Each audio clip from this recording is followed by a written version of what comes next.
All stories can be summed up in one simple line. Someone, somewhere, did something for some reason, and it was worth telling. In the writer world, they like to use a little bit more fancier terms for all these different elements. The someone would naturally be character or characters. The somewhere would be considered setting. The did something, that's what we generally call the plot. And the for some reason, believe it or not, that's actually the antagonist. So one of the things that I thought would be a really cool idea is actually break these suckers down. Now, for some people, I know that just having that one simple outline is going to be perfectly fine, and it's going to be enough for them to be able to write their fantastic book. Unfortunately, I'm not one of them. I need to actually break it down by the various elements. And if you're watching this, that you're one that's wanting to write your own book, you might know what a story is made up of, but you're not quite sure how to actually get to that point. Well, fortunate for you, I want to actually go into that. So the first factor is going to be the someone, or the characters. Now, characters are important, obviously, because they're the people that we follow. They're the element, really, that we care about the most, and the element that we want to have good stuff or bad stuff happen to. Now, characters doesn't necessarily just mean the main character. Characters also includes the side characters that are going to interact with the main character. They might be following along with the main character, but they're just not as important. Characters also include all of the individuals that your character meets along the way.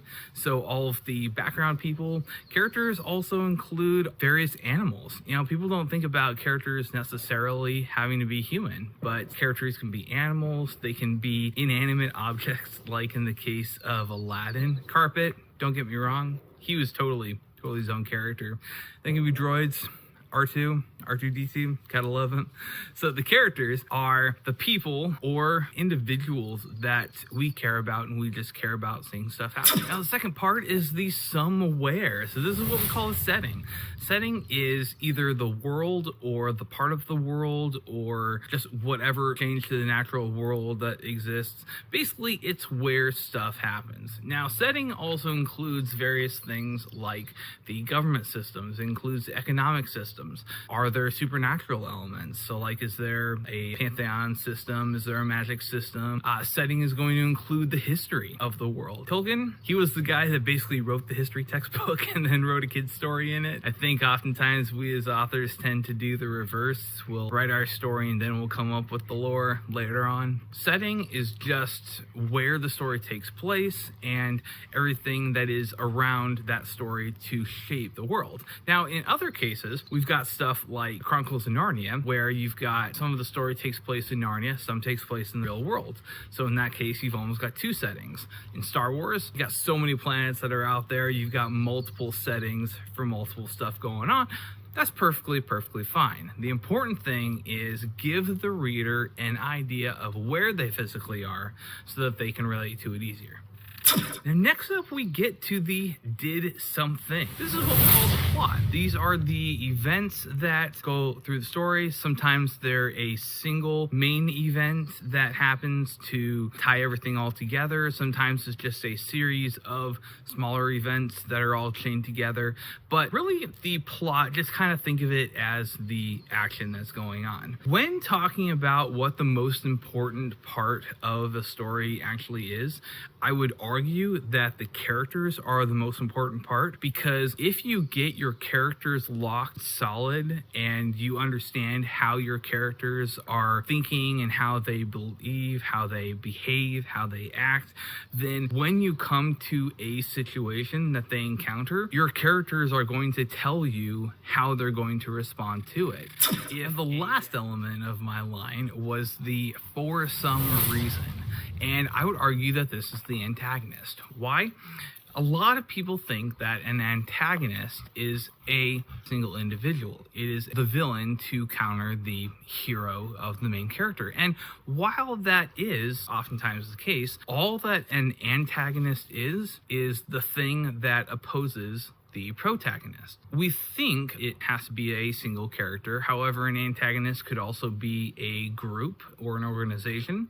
It could be an entire government, could be a multiple group of people. Antagonist could also be something like nature. If you think about how many stories are just survival stories, you think, oh, there's not really an antagonist, except there is. The actual elements are now trying to kill them. Even the little slice of life stories about the old characters that are living out their last days, in this case, time is the ultimate antagonist. Time is preventing the character from living longer than they want. And sometimes the biggest antagonist is actually going to be the main character themselves. Oftentimes you're going to have that duality, that inner struggle, inner conflict that the characters are going to be struggling with, and it's overcoming that that's going to be their biggest thing. Now, like I referenced Lord of the Rings before, and when you have the character of Bilbo Baggins back in The Hobbit, he is the example of a awesome character with an awesome setting and no antagonist. He was perfectly content to just keep on living and just keep on doing his thing for all the rest of his days. And then, believe it or not, the first antagonist that we actually see is Gandalf, because Gandalf comes in, he upsets everything that is a Baggins, which is sitting still, doing not too much, being just content, and was like, yeah, no, that's not happening. You're going on an adventure. You're welcome. So he was basically the anti-Baggins. Well, we also know that in Bilbo, he's got one half of him is a Baggins, but then the other half of him comes from the Took side, and they're the adventurers. So when the dwarves were in his place and they were singing some of their songs, it talked about how the Tookish side of him woke up. So now you've got this duality. You've got the one half of his heritage is telling him one thing, one half of his heritage is telling him another thing, and he has to come to grips with both sides of him. So he has that inner struggle. Essentially, even though Gandalf was our first antagonist, Bilbo was kind of the second. And so really, that's it. So if you're one of those writers that you've already got this stuff down and you've already been able to do great characters, great settings, great antagonists, amazing plot lines, cool. Yeah, this isn't necessarily for you. But if you're one of those ones who's just starting out, or maybe you're not feeling as comfortable with one of those various elements and you want to actually get better, awesome. That's what I'm going to be doing the series on. So I'm going to be going in, I'm going to be breaking down how to actually make characters in a lot more detail. I'm going to be going into how to make setting in a lot more detail, going into how to develop antagonists in a lot more detail. And if you're not inclined to wait, I actually do have a book series out there, conveniently titled So You Want to Write a Fantasy Book. And really, this just applies for anyone writing books, but yeah, I do have more of that fantasy element, so I do actually touch on magic systems and views towards magic and supernatural. So if that's not what is in your book, don't worry about it. But otherwise, I'm going to include the links below in the description. So if you want to check that out, it's available in paperback. It's available in ebook. It's also free on Kindle Unlimited if you've got that. So definitely check it out. And otherwise, yeah, looking forward to this series with you guys.